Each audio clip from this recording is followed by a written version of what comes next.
Welcome back to the Opie and Anthony Show. One of the co-hosts is choking. Opie's swallowing something. And, of course, we're back. We have Larry the Cable Guy in the studio. We haven't had you on in a long time, man. No, you know what? When was the last time I was here? Last year. Last year. Was it last year? Yep. Yeah, it's been about a year. But I heard y'all talking about Pilates. Yeah. Yeah, I'm with you on that. I never done that either, but in college I did a lot of pull-outies. I think that might be a little different. I remember my wife always said I always try and find something to get in shape, you know, and because I'm blowing up like a tick on Dracula. And when my wife says, "Why don't you try yoga?" You ever tried that? Yeah. I never want to get my nose that close to my ass crack again. All right, good Lord. You get it close to a lot of other people's ass cracks, though, man. They're right next to you as you're trying to do this crap. You won't eat, though. You want some chili? No, I got yoga tomorrow. I better not. Yeah. I'll come out looking like I was working on a coal mine all week. Yeah. Apparently, Ope's trying that yoga thing, and nah. Sorry. I'm with you. That's not for me. You're all getting. All I picture is a room full of people on mats on all fours with their noses too close to someone else's rear end. And like you said, you're twisting in these positions where you're kind of losing gas, and the room stinks. And someone else is saying that those sounds are something different than farts, too. Oh, maybe in the ladies. Yeah. I understand. Yeah, that's... Some yoga experts are checking in, so... You do anything to stay in shape, Larry? Oh, well, I went jogging a couple weeks ago. Yeah? I didn't want to. My car broke down in a crappy neighborhood. I lost 8 pounds in my CD changer. But, you know, it's just tough. You know, you try. I was getting kind of worried because, you know, I just like food. And I went in for a checkup a while back, and the doctor, his eyes were just, and he's like, "You need to lay off eggs." And I'm like, "Oh, damn, is my cholesterol bad?" He said, "No, your farts are killing it." And, but yeah, I tell you what you shouldn't do is eat in bed. No. Because that'll kill you. And I remember I fell asleep with the fondue pot on a couple weeks back and woke up and had third-degree cheese burns on my testicles, and I still ain't found the fondue forks. So. And perhaps there are certain foods maybe best suited. Maybe not. Well, I'm not doing that anymore. I take the rotisserie off the headboard and everything, so I'm done with that. Yeah, I'm finished with that. But, no, it's good to see. I got to tell you, I'm kind of groggy today. Ever since they moved that TV show Friday Night Lights to Wednesdays, I just don't know what the hell day it is. It's bizarre. Can I tell you, as a comic, the one thing you don't want to hear when you're doing a city is, "Oh, it's good. Larry the Cable Guy is there the same night." The ticket sales are not good. Wait, is that happening again? Because no, it didn't. Poughkeepsie. I wanted to shoot myself. We had Larry on, and you were going. I think it was Houston. Oh, you were at the local improv, and he was playing like the Astrodome or something. No, I'm not even kidding. Wherever the Super Bowl is held, that's where he's doing a gig. And I think I did the improv. And I wouldn't draw in Houston if every other comedy club in Houston blew up, and mine was the only one that was available. But when you're competing against him, it was in Poughkeepsie, he sold so many seats he had to come back 2 weeks later and do the same venue when it was available again. You know what, Poughkeepsie was nuts. Poughkeepsie, we did, I went in, I did 2 nights, 2 shows a night, and then I came back 10 days later and did 2 more shows. That's pretty cool. I tell you what, Jesus Christ. Good fans up there. You do have a Real rabid following. A massive following. And so does he. He's kind of... Well, yeah, you know, but literally rabid. They bite. They give you diseases that kill you. Yeah. A little different, Larry. Yeah, if you want to compare our followings, picture Fiji and China, if you want to go like numbers-wise. I actually do a room in China and kick ass. I was just going to say, Jesus Christ. Get that done. Yeah, you just have a ridiculous following, and what do you attribute that to? Well, I mean, you know, there's a lot of comics out there. I mean... Well, you know what? I don't know. I think I just kind of struck on something people like. You know, I've always just learned, you know, you be good to your fans be good to you. And, I mean, I honestly love them to death. I mean, it's kind of like a family reunion sort of when I show up. I'm just on stage and doing one-liners and having fun, and they really don't care what I do. They could care less about the political correctness. I think, and as you find out, the more that you go through your career, people, they're sick of that crap. They want to come out and laugh, and they don't want to be preached at. They don't want somebody to act like they're better than them. They just want to pay money and laugh.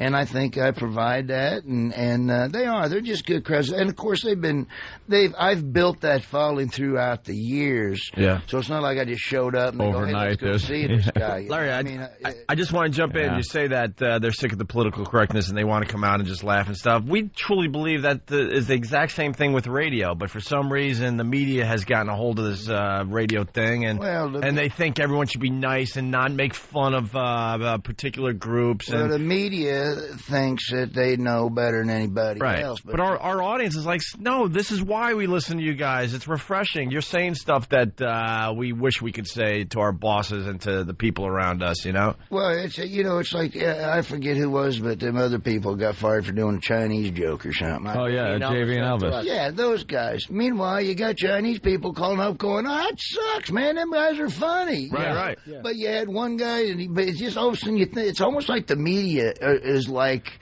the super minority media are the ones making the rules for everybody else, and they shouldn't be doing that. Picture you're playing in front of a packed crowd of your fans, and 3 people walk in and say, well, I don't like what you're saying. Everyone leave. And it's like, well, wait a minute. We're thousands of people enjoying what's happening here. Yeah, where's their voice? Why can't we? They don't get to be heard, But for some reason, with radio, the people get up and leave. They don't. Right. There's no backbone in especially the corporate world. There's no backbone. People obviously don't write letters when they enjoy something. It's just when something pisses them off. You know, and it's so frustrating that such a small minority of people that get offended and their feelings hurt have such power. You know, it is. It makes me madder than a midget with a yo-yo. You know, I mean, but it's like when I was up, let me tell you something, like I was up in North Dakota, they're suing the NCAA, North Dakota University, because the NCAA wants them to get rid of the Fightin' Sioux. And everybody up there wants them to keep the name, including the Sioux. The Sioux, right. Except for one guy up there. And, of course, the media, they're the guy that they're pulling for. And it's like, you know, if everybody else wants it, then why does it why I just don't understand why the media, who died and left them God? Yeah. I don't understand it, you know. They'll go, well, that's offensive. Well, to you, but not to all the 80% of the people watching it. Yep. If you don't like it, don't listen to them. Don't listen. Turn it off. You know what? Yeah, I don't get it. But I think that's what, the crowd's like. I think when you go up and you do your act and you're funny and you give them a good show and you don't apologize for anything you do, because the minute you start apologizing, they know they got you. They know they got you. So they can kiss my ass. You know, I'm not apologizing for nothing. If it's funny, I'm doing it. And the only people I got to make happy are those people buying those tickets. And, I think you feel the same way. So. Absolutely, what man. With you, I don't know David Cross. I met him once. There was an ongoing thing with you guys, and I don't know I don't know the detail. I just know that there was an ongoing battle. Did he attack you, or did you attack him? What happened? You know what I always say, that there was no battle at all. And I've always said to this day, I've always thought he was funny. I watched his shows. My wife loves his shows, and. But I had just, he had said something in an interview I did, and he even says he started on Kimmel. I mean, but he had said something that wasn't very flattering about my fans, saying my fans are all a bunch of back-ass, hillbilly rednecks, no education, which isn't true. You know, I mean, for God's sake, I got to... It's true for some of them, not Larry. Well, you know what? But that's true for any act. Well, yeah. All right? I mean... Have you seen our fans? Oh, wow. Oh, Jesus. One of them asked me for $1. They don't like your... Our fans think your fans are uppity. Exactly. But so I basically just said, hey, what are you getting on my fans for? You know, they're just coming out and having a good time. And I never really said anything at all bad about him. I was basically sticking up for my fans. But that's all done and over with. I mean, God bless the guy. I mean, he's got a career. He's successful. He's a funny guy. I hold no grudge against him. I'm not sure if he came in here right now, I go, hey, what's up, Dave? You know, no big deal. Nothing better than a good comedy war. I think people were trying to start a comedy war, and it didn't happen, so I think they're disappointed. But, more power to him. I always say this. Anybody that's doing stand-up comedy, God bless them. It isn't easy, and it's hard to do.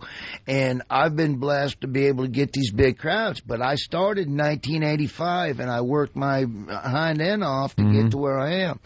So, you know, I used to call radio stations, up to 27 of them, every day, 5 days a week, 6 in the morning till 11:30 in the afternoon. You were one of those guys. We talked about that last time. You had a whole list of stations, and you had to make believe you were only part of that station, and then you moved on to the next one, right? Yeah. What was the character? I had to act like I lived everywhere. It was Larry. Well, it was just me calling up as Larry the cable guy. I was calling up as a cable guy. Right. Yeah, okay. So, I mean, you know, you just... But you had to be local?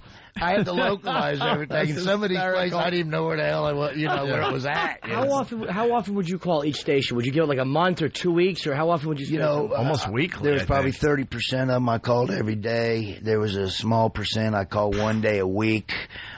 Every day, though, I was the least I would do in a day would be 8. 8 stations. Yeah, and the most I would do in a day would be like 14. But some of them, were just 1 day a week. Sometimes you just call on Friday. But your Friday was always your big day because everybody wanted you on Friday to do like a weekly wrap-up. Right. You know what's going on. Dude, so you're writing jokes. You're up at 3 in the morning going, oh, damn. And the funny thing about doing that was sometimes you're just tapped. There's nothing going on. You're just tapped. And so I go, well, this really sucks, this commentary I've written. I'm going to act like I am hammered. And so I just call up, hey, fellas.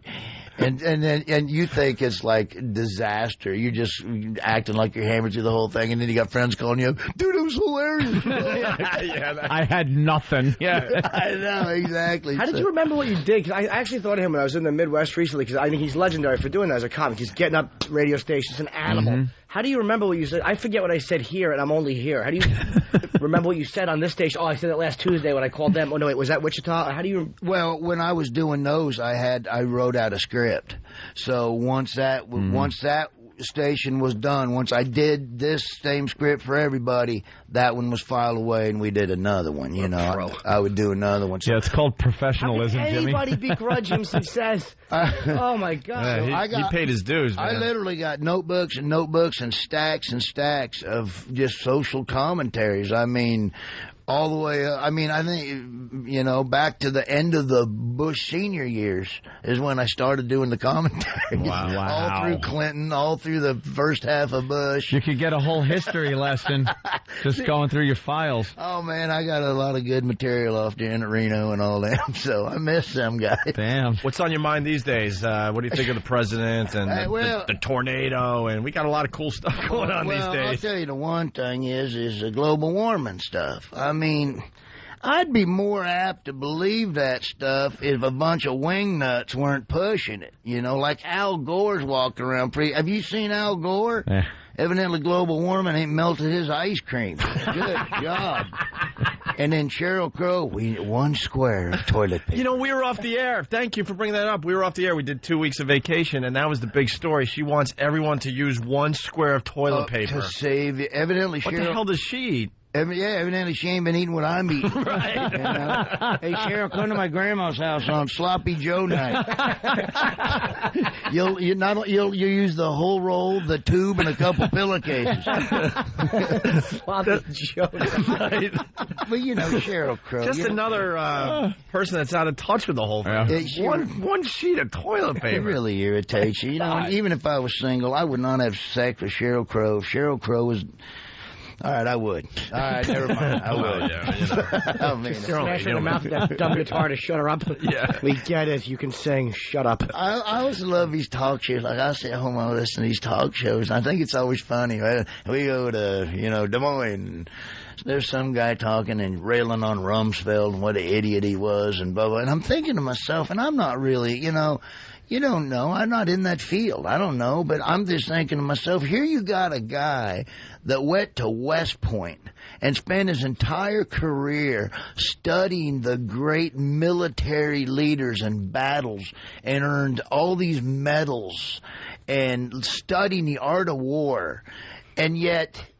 Ricky, the assistant manager from Radio Shack, is calling him an idiot. You know, oh, Ricky, let Ricky run the war. He knows what's going on. You know, I just see, our take on that is, like, we do that stuff, obviously, but we have these in front of us, microphones, so we're experts. Right. Exactly. You get a microphone in front of you, you're now an expert on everything. No matter what you say, you're right. Because you got a microphone. Exactly. Yeah, oh, man, is that's that really funny, man. That's hilarious. Too goddamn true, man. I was another one of the blue-collar guys who I only met once or twice who I love, Ron White, who just, all he does is drink. He's the greatest. I know. I heard he's flying, is he like flying private planes? I hear he's really enjoying life. Oh, he's enjoying it. But I'll tell you what, Ron has not had a sip of liquor in 132 days. Oh, cool, man. Yeah, I think it's 132. He was slurring when he said that. Can I point out that's how you know you're an alcoholic when your friends go, it's been 132 days. And we're hoping he can make 140. I got a joke about Ron. I said, we're over to Ron's house, and he's got like a diploma above his office, and I didn't even know he went to college. I said, well, what college did you graduate from? He goes, no, that's a liquor license. Oh, all right, that makes sense. You guys now, I mean, obviously you're doing very well for yourselves. And your audience, I think, seems like the type of audience, like ours too, wants that credibility, wants that, you know, down-to-earth kind of, you're not getting too high and mighty, and they know, ours especially, to pull us right back down, you know, to earth if we start thinking we're a little too, you know. Do you find it hard, though, the more success you get, to keep relatable with the audience? Well, no, not at all, and I'll tell you why. You know, it's just like, you know, I've got the same friends I've always had before this started. I mean, my two best buddies in the whole world are my buddy Brad Ward from Sanford, Florida, who looks just like me, and his southern accent, you can't even understand the guy. And my other good buddy is Marty Hill from Tulsa, Oklahoma, who's a cattle auctioneer. And they're my two best friends, and they have been, and we always hang out together. I live in the same place I've always lived. I just moved one house down. My brother lives in my old house. I haven't moved to L.A. or New York, so I keep it pretty grounded. You know? I imagine that one house down is a little nicer than the house you left. It's a mini mall. Is it a little better than your... I'm not going to sit here and listen to that. Mini mall. It is. Right. You moved into the mall, right? Very good, Jimmy. No, it is. I mean, hey, it is bigger. Obviously, it is. Come on, we love you. Not going to give his brother the big house. We love you, but we can't let that slide. I think that other house is a little nicer, man. Well, it is. It's a couple thousand square feet bigger. All right. But I'm just saying, honestly, I haven't really bought myself anything too extravagant. But I mean, I like nice things. I mean, who wouldn't? You know? Yeah, every so often you go out and spend some money. Yeah, but you know, I really haven't changed much else. I mean, I dress like this because I like dressing like this. It's not because it's for show. I mean, I live in Florida. It's hot. I love wearing sleeveless shirts. So, boom, I do it. So, you guys, what is your crowds? Like, you're doing, like, in a lot of 5,000-seat venues. Are you still doing, occasionally you're doing, like, better than that, right? Oh, I've been, for the last 3 years, I've been on an arena tour. Yeah. So, hey, 3 years, Jimmy. 3-year arena tour. He's going to hang himself, Larry. Don't do this to him, man. But that I'm happy for him because I love the fact that a comic is doing that, and I also want to kill myself and him out of disgusting jealousy. But a 3-year arena tour, it's my. How about you do one of our shows just for free as a goof? Yeah, just as a goof. Yeah, we can't afford you, but we could give you a nice crowd. I'll tell you what, if I was close and you all were doing something, I'd come in and say, "Y'all been good to me." I mean, I'd do something like that in a heartbeat if I was around. Well, we do our comedy tour. It's the second summer, and we did pretty well last year. We got some nice numbers. Not Larry the Cable Guy. I bet he's booked up for every date. I'm sure. I'm sure. Because as soon as these mics go off, he goes, talk to my people. And then, but if I was close and you all were doing that, I would more than happy to do it. But all right, you heard it here. Larry the Cable Guy might show up at one of the ONHL Virus comedy but I'm not flying in for you bastards. Hold on, Larry. Ticket sales are lagging in a couple of places. Larry the Cable Guy will be appearing on 10 of the 12 Virus shows. Why don't you hint that you just might be in the Boston area? We're up there. We could use a little help up there. Oh, Boston.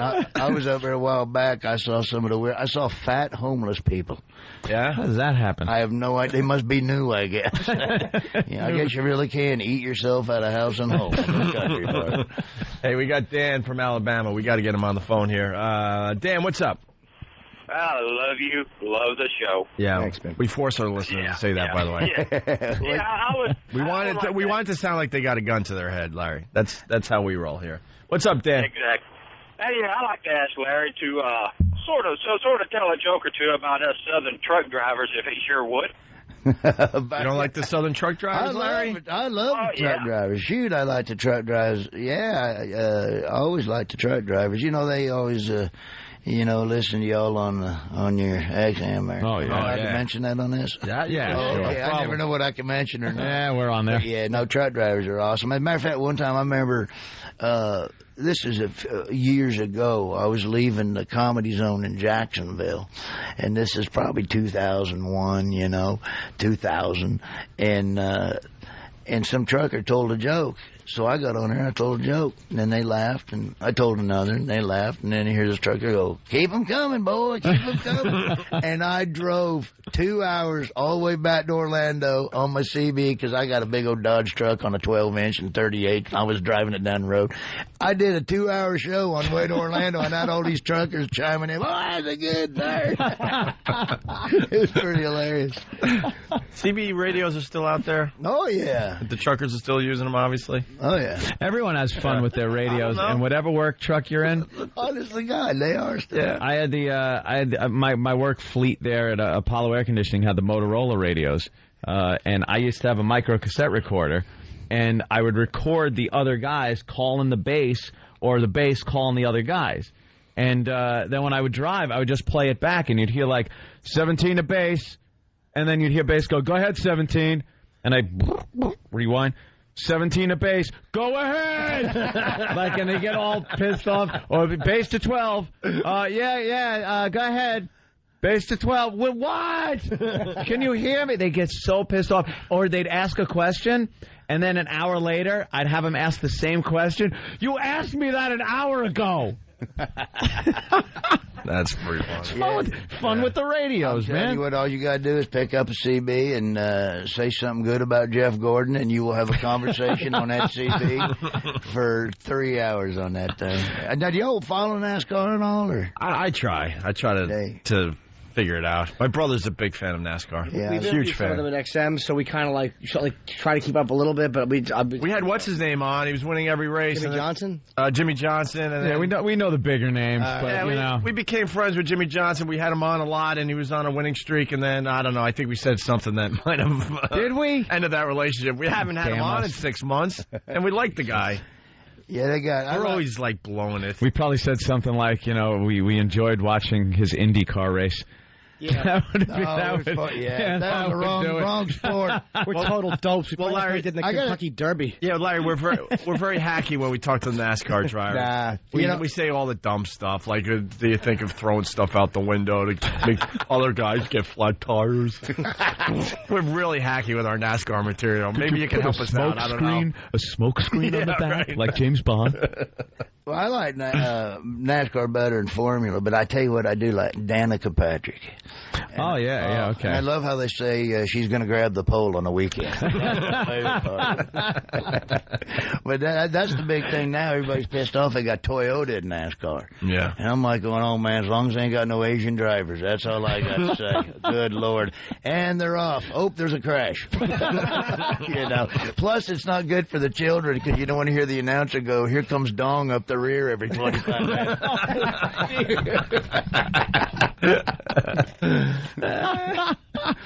There you go. We can update our NASCAR material now. Yeah. I can say that joke. I got an Asian wife. Oh, there you go. Yeah, see? Apparently that doesn't wash. Who knows? Who knows what I washes? really don't. Doesn't wash with JV and Elvis. I really don't, but she likes crab rangoons. Oh, okay. Well, close enough. We got to get Larry out of here in a few minutes because he's doing like another 10 TV shows today, and who knows what. Yeah, we'll be seeing him popping up on the monitors behind us. What show are you doing today after us? You know what? I'm doing Regis and Kelly. Oh, that's cool. That's a good show. And then I'm doing Conan tonight. Very cool. And did you happen to see me on Leno on Tuesday? Dude, I was on with Matthew Fox from Lost. Oh, yeah. And I always like being the second guest. They always say, you want to be, and I'm like, no, I want to be second. I like playing off them acts, you know. I had 2 great stories about that. I was on with Matthew Fox, and of course he's on Lost, and I go, you know, you and I have a lot in common. Your TV show and my movies. After everybody sees them, they say the same thing. What the hell did I just watch? I don't understand. And I go, you named that show right because you missed one episode. You're freaking lost. And then I was on, the best one, though, I was on with Kate Blanchett. And she's just prim and proper, you know, Juilliard school actress, you know. And I'm doing my jokes. You know, I did that joke about, no, your farts are killing us, you know, that kind, and she's just stone-faced. Oh, she can't believe she's hearing this stuff. And so I did a joke about, I said, Jay, so I'm in Vegas and my toilet wouldn't flush. And I couldn't figure out why. And I took off the lid to my toilet tank. You ain't going to believe what was in there. David Blaine. Right? And everybody laughs. And I look at her, and she's just sitting there, stone-faced. I go, you believe that, Blanchett? Blanchett. You believe that? David Blaine holding his breath in my turd tank for 4 days. And the look of horror on her face. Oh, my buddy said that was hilarious. That's why we love you, man. Oh, man. Well, you know what? Hey, we should promote the movie. Yes. I mean, that's why you're here, really. Oh, yeah. Right? No Delta doubt. Farce? What's that about? You know what? Delta Farce is awesome. Unlike my last movie, this one's a comedy.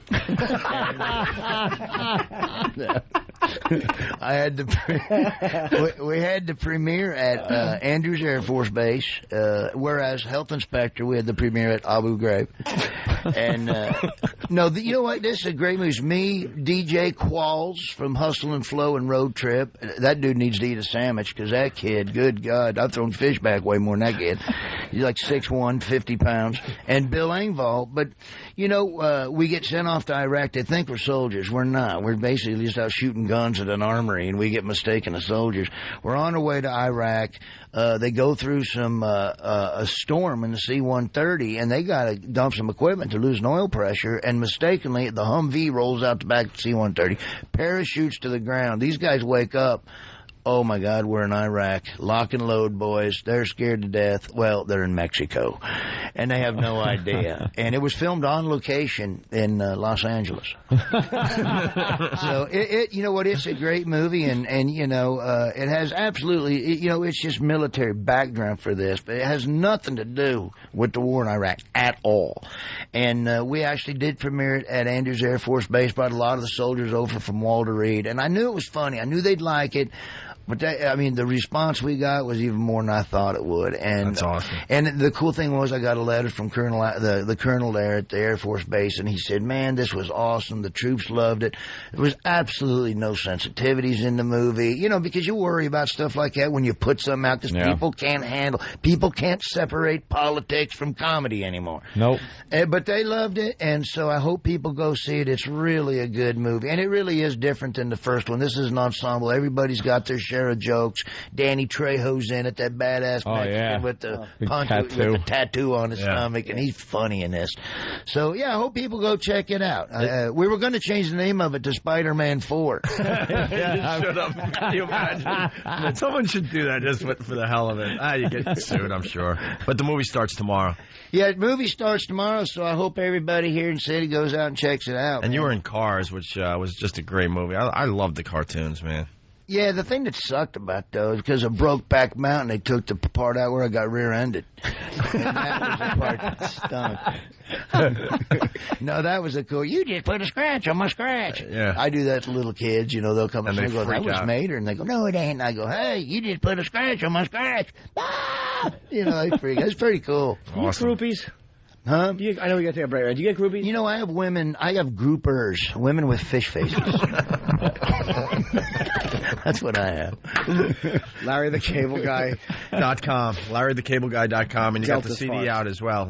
Morning Constitution? Morning Constitutions is my brand new CD, so I hope people go check that out. And I wanted to just thank you all for having me in, man. Thanks for always supporting me, and I'm really happy with all Well, you're going to return the favor. You're going to be at one of our shows, right? Let me tell you something. Like I said before, well, you know, I live in Florida 6 months a year, in Nebraska 6 months a year. So if I'm able to do it, by God, I'd love to. How cool would that be, though? Out of nowhere, he just walks on the stage and does a few minutes. If he can't make it, there's another character that I've been working on called Jim, the DirecTV employee. I'll be happy to try. I've heard of it. It's been making the waves.